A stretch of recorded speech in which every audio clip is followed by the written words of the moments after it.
Step into the world of Founders Dinner. Stories of entrepreneurial wins, losses, and lessons. Where the essence of entrepreneurship is unraveled in its most authentic form.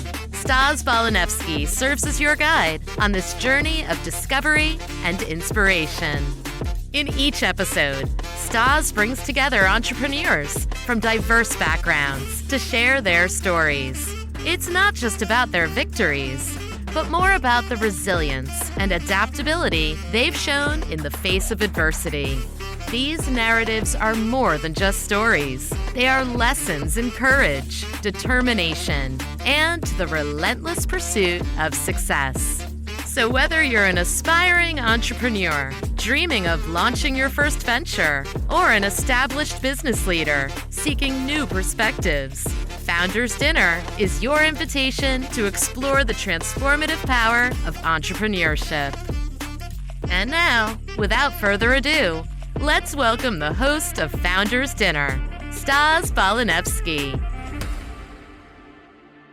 Welcome to the Founders Dinner podcast. I'm your host, Stas Balanevsky.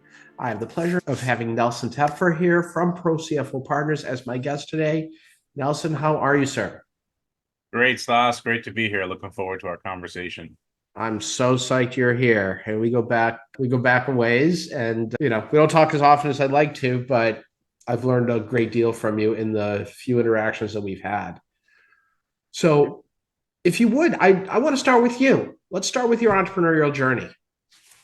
Sure. So mine probably goes back about 15 years ago. So just a little brief background. Currently, I am the co-founder, CEO of Pro CFO Partners, where I have a team now of nearly 60 CFOs helping organizations build, manage, and lead their finance and accounting function, basically providing the part-time CFO function for them. But my journey into this space is a little different than most. And I think most people who get into this role are either in between things or they're thinking about what they want to do next. Going back nearly 15 years ago, I was what I thought at the time happily employed as a full-time CFO. When a friend of mine reached out to me and said a friend of his is having some trouble with his company, can I have a conversation and maybe give him some advice? And so as I help out a friend of a friend, sure, we'll have a conversation. And that conversation ended up turning into a year-long interim CFO role that I actually juggled with my full-time role. So it was a ridiculously busy year. Oh my God. But what I found by doing this, and I use this word so carefully, and it'll probably resonate with you for sure, it was so much more fun working like this. I learned a new business, new company, new industry, and the things for day-to-day in my previous role was like magic to a company like this. And so I said, this is a lot of fun. I want to do more of this. So I went back to my full-time role, converted it into a part-time one, and then started doing this on my own. I actually did this on my own for about 7 to 8 years across a dozen different industries, ranging in size from startup to close to $500 million in revenue, and I loved it.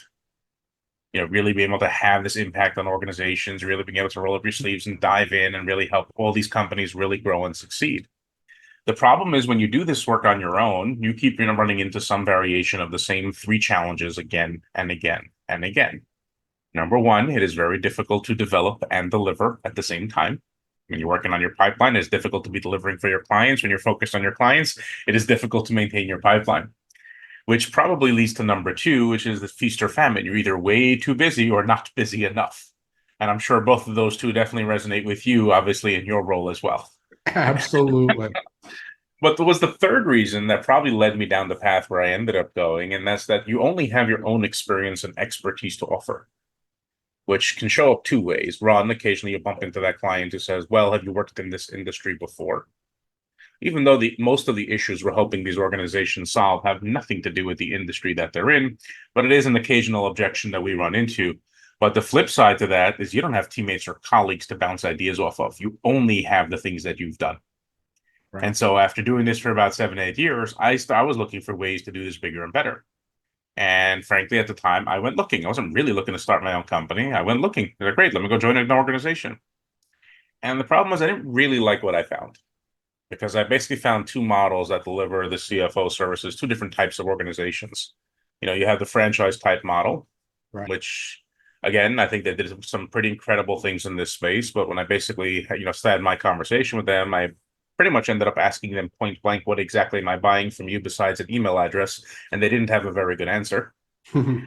And then the other model that seemed to exist at the time was what I refer to as the loose association model, right? Everyone's up on a website, but they don't really do much for it. There's no real team there. There's no real brand. There's no real support. And so again, I felt there was very little value for me being part of that kind of organization. And so this eventually led me down the path of like, either I can stop complaining about this or I can go do something about it. Now, Stas, you've known me a little bit, but I don't think I strike you as the type of person who will stop complaining about it if I have something right I think is wrong and what's actually going on. And so January of 2020, I co-founded this organization with my business partner who I met at a different organization. And the two of us set out to build this what we felt was the right way. And when we say right way, for us, it was, we joke about this internally. Is this the best version of what it can be? But best was not about our own egos. Best was, is it best for our team and is it best for our clients? And so we started this company in January of 2020. It was me, my business partner, and 6 CFOs when we launched, and now there are nearly 60 of us. Wow. 10x in 4 years? Yep. You're a beast. Well, as I like to say, quite semi-jokingly, but the alliteration I very often use, it's been exhilarating and exasperating, exciting and exhausting all at the same time. But I think that's the story of every entrepreneur's journey. So, Wow. Wow. 10x in 4 years. That's incredible. Like, that's internet speed. well, you would think so, but we look at it as, is that good enough? And what else can we be doing? Remember, we're driven for what we can actually be, how we're supposed to be driving this. So by the time this is going to be released, this will be public knowledge. We made the Inc. 5000 list this year, for instance. And both my business partner and I are so driven with what's next and what it is. Like, we took 1 minute and says, congratulations, great. Now, which one do we want next? Nice. It's I just love who it. we are as to how we drive ourselves forward. As long as you're not burning yourselves out, that's amazing. Yeah. Congrats. That's really awesome. So, I mean, complexity increases not in a linear fashion. You're sort of at that logarithmic increase of complexity. You must have ridiculous systems built. So there's a couple of things that really led to how and why we've been able to scale. Obviously, not without its own stumbling blocks along the way. But there's a couple really key things. Number one, was probably the team is probably one of the things I'm probably most proud of. As most organizations grow, we're able to attract a level of talent, but also remember in our organization, almost everyone on the team is a CFO, is a seasoned executive, which allows us to put things in place much faster and have them adopted much faster because they've been in the business world before. Many of them have built, scaled, and grown organizations before. Many of them have done some, again, pretty incredible things in their careers as well. And so bringing that level of experience and expertise to our clients, of course, helps them really grow and succeed, but also for us, we get to kind of lean on some of their insight and knowledge and experience as well. Remember, going back to where we started, the third one is you only have your own experience and expertise to offer as an individual. Mm-hmm. You have a team full of nearly 60 CFOs in an organization. You have some pretty interesting conversations happening at the senior most levels of actually driving the company forward. And so that's probably been one of the keys to our success as well. Are you gathering as a cohort quarterly or annually or? Forget even quarterly or annually. For us, it is one of the biggest differentiators we have out there, who we are as an organization, that think tank, that thought collective that we bring to bear for our clients. So forget about monthly or quarterly or annually. We do this weekly. There's an informal session on a weekly basis discussion around this where we go through some of the highlights or things that are going on, and also any resources, any assistance anyone on the team is looking for themselves or for their clients. So aside from just the knowledge transfer and pool that we actually work to build, there's a resource pool that we get to have, obviously, and a hub that we actually get to bring to bear for our clients as well. But on top of that, again, it's recognizing the need to invest heavily in the team. So yes, we have monthly all hands meetings as well, where we update the team on what we're working on as an organization. Quarterly, we do workshops in person. On a monthly basis, there are triads just for the team to get to know each other. We don't work in an office because we're either in front of our clients or it doesn't matter where we are. So we have to recognize the need to invest in building a team. It doesn't happen by itself. As you grow an organization, it shifts from, the culture by default, just because of who we are as business leaders, to now becoming the culture by design. How does this get instilled in an organization as it continues to grow beyond just what two people will speak to on a daily basis? That's fantastic. Congratulations. Like, so nicely planned out and put together. Well, it sounds like it, doesn't it? It sure does. It sure does. But, I'm sure that it wwent from concept to perfect execution without a ripple, without a bump. It went Oh, sure. absolutely Just with the perfectly. snap of your fingers. Absolutely. Everything just went. Yeah, entrepreneurship's easy. Have an idea, execute it perfectly, make a lot of money. Oh my! So it's so funny you say this. We work in across near. I think at last count we're in 28 or 29 different industries that we support. And I joke with many people that number seems to keep growing because they keep making up in new industries. Right. And so every business owner sitting in their own industry always looks at the industry next door and says, "Oh, that business is so easy. I'm in a really tough business." I have yet to meet the business owner who thinks their business line that they are in is an easy business to be in or an easy industry to run in. So every organization goes through obviously its own challenges, our own included. So, to the extent to which you're willing to share, let's talk about a misstep or a misread that you had on your entrepreneurial journey. I'd like to sort of understand the fact pattern that you used to come up with a decision that turned out to not necessarily be the right one. And, I'd like to unpack that and see what you learned. Sure. So if I were to summarize it, it's funny. You say decision to do something that doesn't work out. I actually think the more common one, and was probably true in the early days for our case, was just the no decision that turned out not to be a very good way of doing this. And I'll describe the scenario a little differently. For me in this kind of business, and this is probably true from any business owner who is or was the practitioner in the firm, it went from me providing the service to now a team doing the service instead of me. Right. And so early days, essentially, remember, I came from doing this work on my own. I would go get clients, basically. Obviously, I'd convince people that they should trust me with their business. And obviously, I'd go dive in and help them. And it worked really well. And I was successful. The organizations were successful. And it was fantastic. Except when you start building an organization, your own team about doing this, it's no longer you providing the service. Mm-hmm. And so early days, it became great. They'll just hire great CFOs and they'll do the same things like I did. And it was a lesson that I had to learn very early on, basically, is you cannot clone yourself. So don't try to. So then it became recognizing that I'd go into an organization and tell them everything we can do. And then I'd step out and put a CFO in. And one of two things would happen. Either I'd get a call from the business owner. It's like, well, Nelson, we'd like to work with you. I don't know about this other person you're introducing us to. Mm-hmm. Or I'd get the 3 months later. It's like, okay, great. They did some really good stuff. Thank you and goodbye. As opposed to for most of our clients now, we're with them for years. And so it became, what is that difference that I was doing? What is that process that I used to follow, which we now actually need to build as an organization? More importantly, what is the actual true impact of a CFO that we need to define so we can communicate this to our clients and to the marketplace? What is it that we are actually doing? What is our process that's going through our minds? Because it's one thing for as a CFO, it's like, great, they know what they're doing. They're going to come in and do CFO stuff.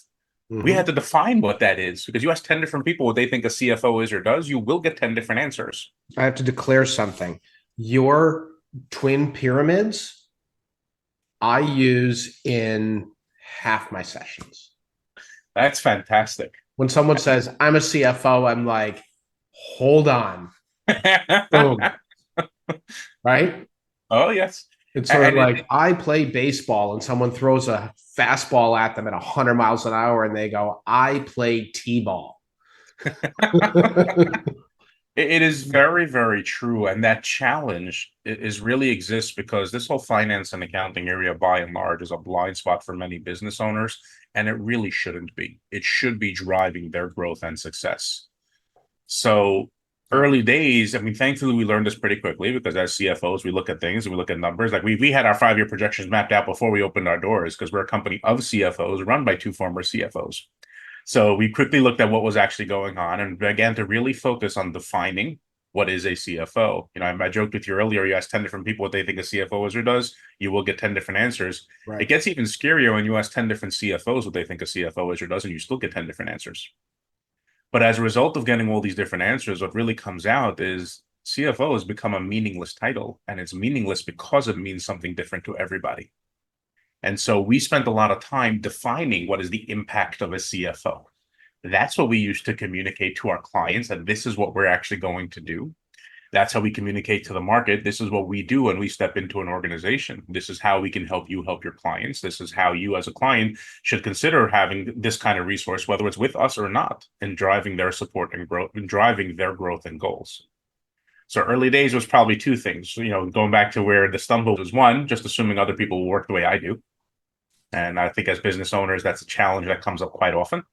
all the time. assuming that everyone else on the team will work the same way you do, thinks the way you do, can operate the same way you do, and that is obviously not the case. And two was perhaps this one again we recognized very, very early on was we had to define what is it that we actually do with our clients. We can't just say we're CFO. Essentially, in early days when I was an individual, it was something along the lines of hire me, I'm a CFO, I'm good.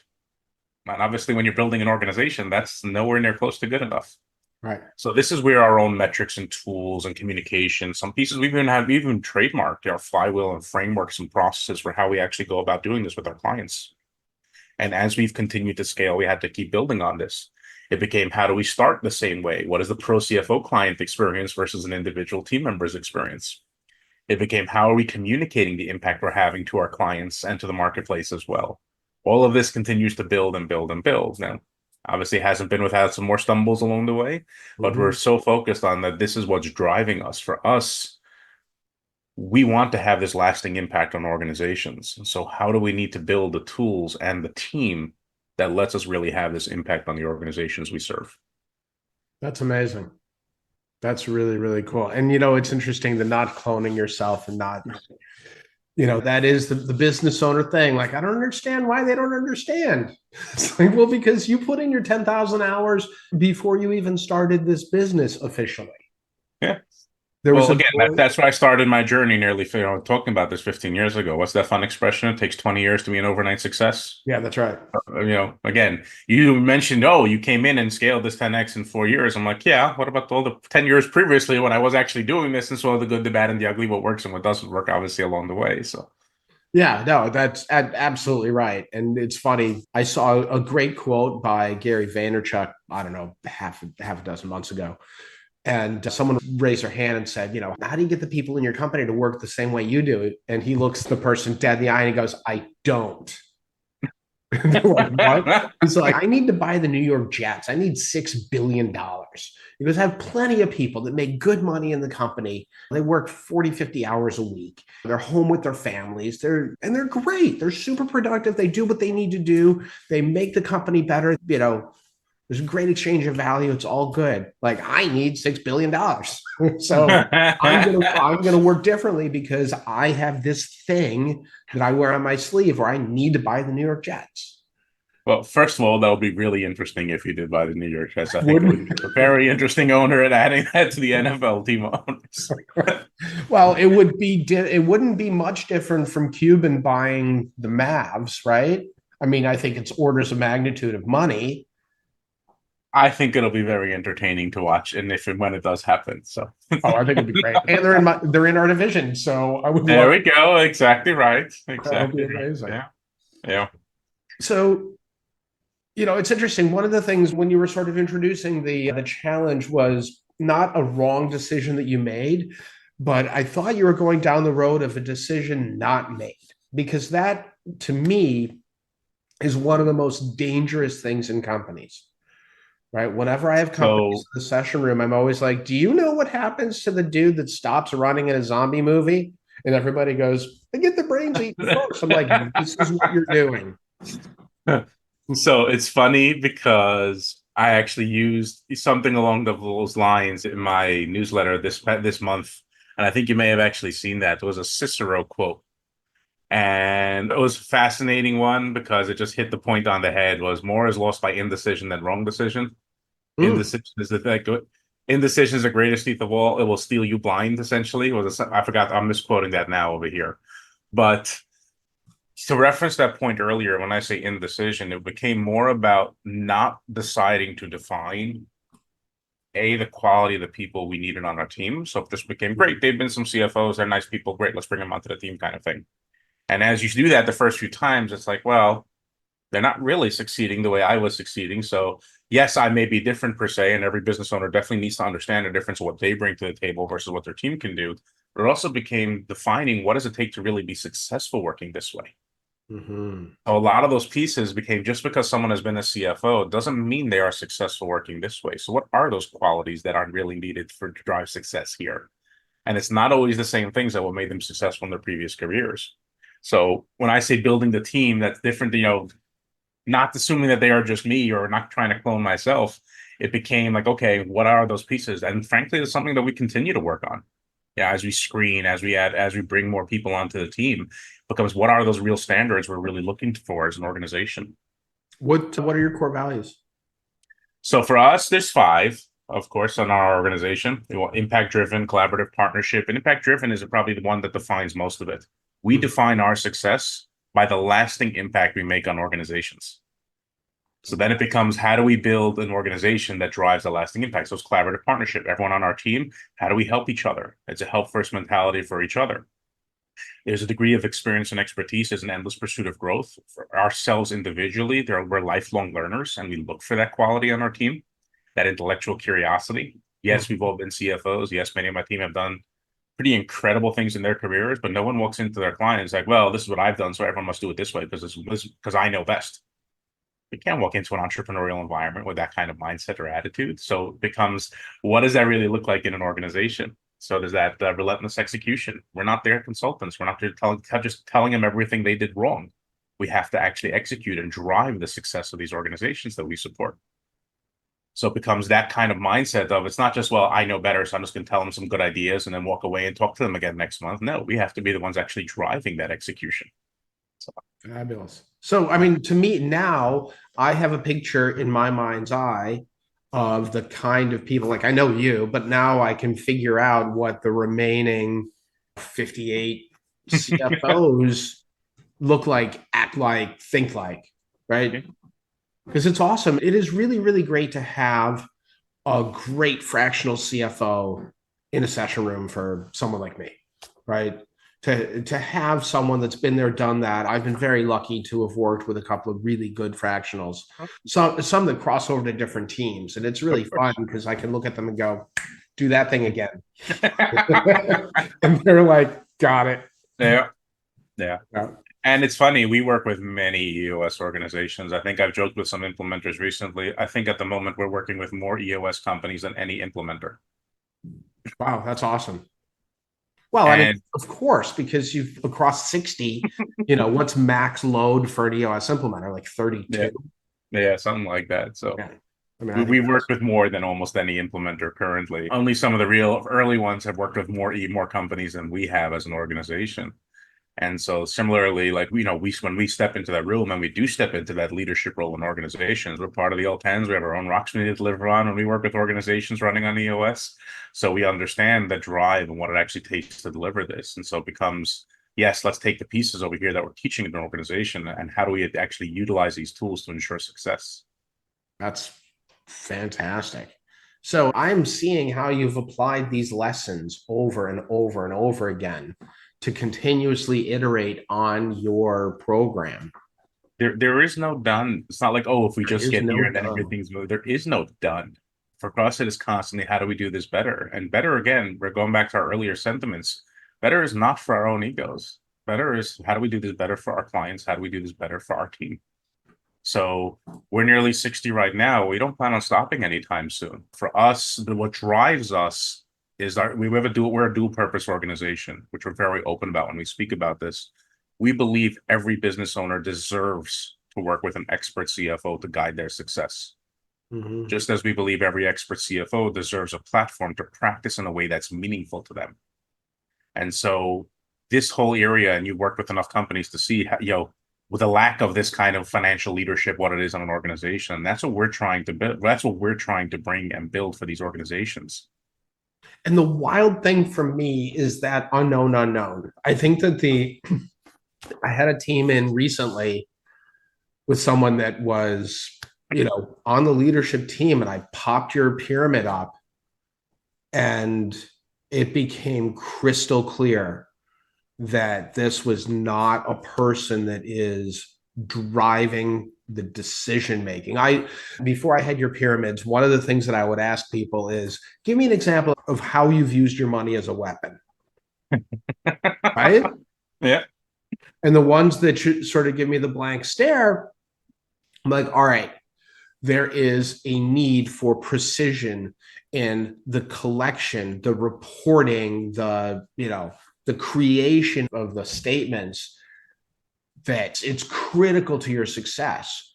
And then when you're really, really good at that, and then you level up to now be able to weaponize your cash, your terms, all of these different things, how to map your cash flow, how to do all of these amazing things.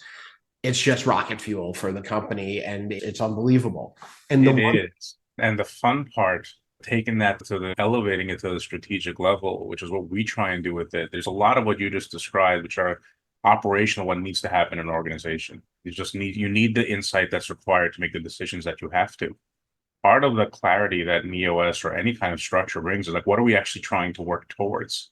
We can put that down on paper and say, this is what we're doing. Where that translates for us is that, unfortunately, most budgeting or planning that organizations do is a great, okay, we take last year's numbers and we add a percentage for where we think we're going to be this year. And this is now our budget for moving into next year. And we think of this, look, it's better than nothing, but not much better than nothing, because we think of budgeting as where are we investing so we can actually achieve those goals that we're trying to get? What is that return on investment we need to get for the money we're trying to spend to help us achieve the goals that we set? I ran into an old friend of mine. We sat on a board together. We sort of crossed over for 1 year. He was coming off and I was coming on, and he was our finance chair. Great guy, CFO of pretty large healthcare companies in Canada. And I ran into him at a bourbon tasting, and I was joking around with him about being the office of no, right? Because that's sort of the perception of CFOs. Yep. And he just stopped me dead and he goes, "No, buddy, you know what? In my years, I've become the office of prove it." Yeah. I'm like, ooh, I love that. Right? Because of my background's marketing. So I was always being told no by the finance department. Of course. I was in, because I'm like, we need this. And we're like, no, you don't. But the way he put it to me of being the office of prove it, that made me feel like I could have knocked on his door and said, "I need $1 million." And he would have said to me, "Prove you're going to bring me 3." Yep. And if I proved it, he'd cut the check. Yeah. So that's a great mentality to look at it. We look at our role, to your point, there is often that expression. You say the office of no. Yeah, we've heard it referred to as the CF no or others. We've heard all the variations of this. And to your point, it's not about the no. It's like we have to figure out the ways to make certain things happen. We're supporting entrepreneurs. It's not the no, you can't do this. This is what we want to do. A, what is our best path to help us get there? How are we going to spend the money to ensure that we actually do this? But more importantly, what are the other strategies we can think of that help you achieve this goal? Again, it's elevating this conversation, this whole finance and accounting function, to the strategic area. I'll give you a best example I can think of to this. We had one of our clients tell us when we were first getting started, his exact words to me, which one of the best quotes I've ever received. It says, "Nelson, this company is too big for me to run on gut instinct alone." First of all, it's a great quote, and I love the CEO feels free enough to share that sentiment with me. What made that one in particular so much more interesting was this was a 300-person print manufacturing company with a controller and 9 people in his accounting function, and that was still the way he felt. Oh my God. But it happens because, yes, at the early, even as companies of this size, finance and accounting becomes operational, right? They close the books on a monthly basis. Yes, he wanted it done a little bit faster, but there was nothing from that close to providing him the insight he was looking for. He had 3 new initiatives. He was thinking about buying this other plan. He wanted to launch a new product or service, and he had nothing that was providing him the insight he needed. They closed the books. So to your point, the aspect of prove it, the aspect of elevating to the strategic conversation is, how do we take that operational function, turn it into the strategic element that will actually drive the success of an organization? That's really interesting, because this dovetails perfectly with a conversation I was having with another founder. And his advice was, get bookkeeping help as quickly as possible. Don't be that CEO that is staying up late at night, quote unquote, doing the books. And what I'm hearing is the moment you're starting to make decisions, you're not just sort of collecting information. It feels to me like it's time to engage someone that has your finance unknowns sorted. Yeah, you need to. Otherwise, what are you making decisions based on? Now, again, I will never dismiss the gut instinct of a business owner. Right. It's gotten them to their success, and there's a lot that's involved in gut instinct. If you get into the psychology and history of what we call gut instinct and all the fun stuff on that side, there's a lot of wisdom and knowledge in that. So I never dismiss it. For us, it's about how do we build a framework around that gut instinct to actually drive that success. And this is where I go back to, as an oversimplification of extreme simplification, as an oversimplification and extreme simplification, both. The impact of the CFO is about making sure the organization has the insight needed to make the decisions they have to. Now, mind you, it's both sides of that statement, which requires obviously this level of help. Because yes, what is everything that needs to be built to give you that insight, from the reporting, the systems, and everything on that side that actually make sure. But more importantly, also, what are the decisions we're making? And are those the right decisions we actually should be making or not? So again, that's the strategic element of what is it we're trying to decide, and therefore, what is the insight we need to make that decision? I love it.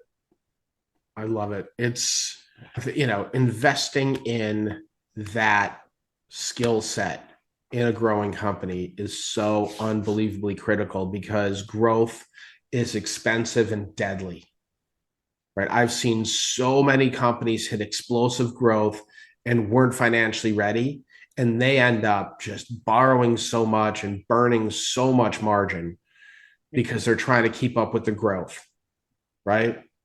Very, very true. We get brought in on fun. I mean, again, I can share the horror story version of that. There was one company we were brought into by their banker, actually, because they went to the bank to ask for more money to fund what I'm about to tell you.